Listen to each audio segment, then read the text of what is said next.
So here in Logan Canyon, there's just been a lot of sightings. In fact, I got to tell you one really quick. So the girl I work with here, she came in and she was on a camping trip up Logan Canyon. She says, Marianne, you know what? Something strange happened this weekend. I said, what? She said, well, I was in, they have a fifth wheel. So they have a big fifth wheel and then the truck. She says, I was in the fifth wheel reading, and her husband Charles was in the back asleep. And she says, I'm sitting there reading, everything's fine. Dog's not doing anything, she says. And all of a sudden, she hears this boom upside the fifth wheel. And you all know how tall fifth wheels are, right? She goes, what the heck was that? I mean, it shook the whole trailer to where she thought her husband would wake up. He didn't, so she just let it go. She figured, well, what could move a fifth wheel, right? So she didn't really give it too much thought. And of course she wasn't thinking Bigfoot. In my head, I am. So she says, but you know what was really weird? She said the second day, she says, we went out, everything was fine. That night we come back in, it's dark, and we're just sitting there talking. This time her husband's awake. This time something slaps the fifth wheel. Hard, not once, but twice. Shook the fifth wheel. Dogs did not do nothing. They just sat there. I says, did Charles go out? She says he was too scared to go out. He did not go out. So I says, well, it could have been a moose, could have been a bear, it could have been a cougar jumping from a tree onto the fifth wheel. There's all those options. But 2 nights in a row for any one of these animals to do the same thing, or it could be a human playing tricks on you. You'd have to be pretty gutsy because they had a gun. And Charles was too scared to even open the door to see what was out there. So I asked her, did you look for tracks when you got out the next day? Didn't even think about it. Because really in their mind, they were thinking Bigfoot. But this Logan Canyon, there's been several reports of people and Bigfoots and all of that. So I'll attach a clip to this. And like I said, on our Logan video, the same area, we just passed that same area. It's like I say, it starts at 17 minutes into the very end of the video. And toward the end is where this Bigfoot was filmed. So I just want to give you a little bit of heads up what's going on.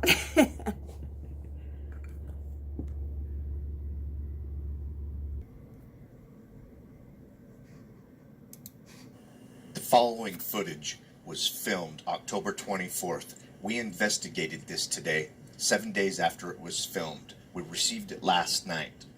The shoulders are broad. The arms are very long in comparison to a person. The waist and tummy area are thin and lean. The movement is fluid and the subject does not bob up and down like a human. We used this software to zoom in, slow it down, play it forward, and in reverse. We received this footage from a deer hunter and his son. They were leaving deer camp and heading to town and saw this figure walking around some 300 yards away. It was around 5:30 p.m. They were puzzled as to why some guy dressed in brown from head to toe, fingertip to fingertip, was walking around during a rifle hunt. This is a well-known rifle hunting area, and he was not wearing deer hunter orange. Didn't make sense. They zoomed in 50% with a cell phone and filmed this.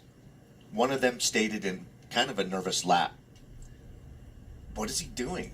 You know, because this is dangerous. It's naive and it's dumb. I mean, this guy is risk being shot. One of their deer hunting friends, who is a Bigfoot enthusiast, sent us the footage. Jenny and I recognized the area that it was filmed in. We spend a lot of time here because it's a Bigfoot sighting hotspot. Dozens of sightings in this area, and both of us were looking at the footage and we were like, well, we know where this is at. And then the guy that sent it to us, he told us where it was at and we knew exactly.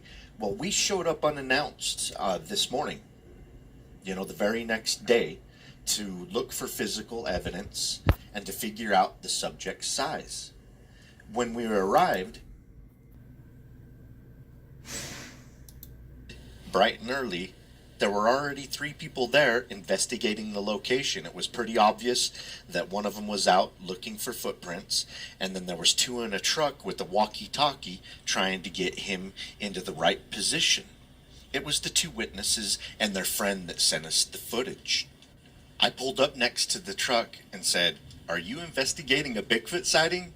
It was hilarious, the shocked look, because he did not know that we were going to be there, and we had no idea that they were there investigating. We helped them investigate. I was relieved seeing them researching what they had filmed. It let me know with confidence they were not involved setting up this video. They truly did not know what it was and were looking for answers. Jenny and I, along with them, searched what we know is a well-known Bigfoot sighting hotspot. After searching this area, we spread out and started visiting all the Bigfoot sighting locations within 20 miles of this film location. Near the end of the day, 2 miles away, we found 2 Bigfoot tracks near the creek that were 16 inches long by 8 inches wide at the toes and 6 inches wide where the hill tapers. I will upload our investigation videos from this day soon. Make sure you watch this video to the end. I will put the 2 footprints that we found not too far from the location. Don't know if it belongs to this creature, but that's physical evidence that there is a Bigfoot in the area to go along with this video. After measuring the snowmobile marker that the creature walks behind, it appears that it walks about 30 feet behind after doing our investigation, and it's a downhill slope to the creature. At first, when I first watched the video, I estimated that the creature was 5 to 6 feet tall. Now, after our investigation and checking out the markers, where the creature was, the downhill slope, I believe the creature was 7 to 8 feet tall. We have no idea if this creature left the 16-inch by 8-inch wide tracks at the creek 2 miles away. It may or may not belong to the creature in this video. However, the physical evidence does show a Bigfoot in the area. Watch that part of the video here at the end. Keep on watching. We're going to keep on squatching.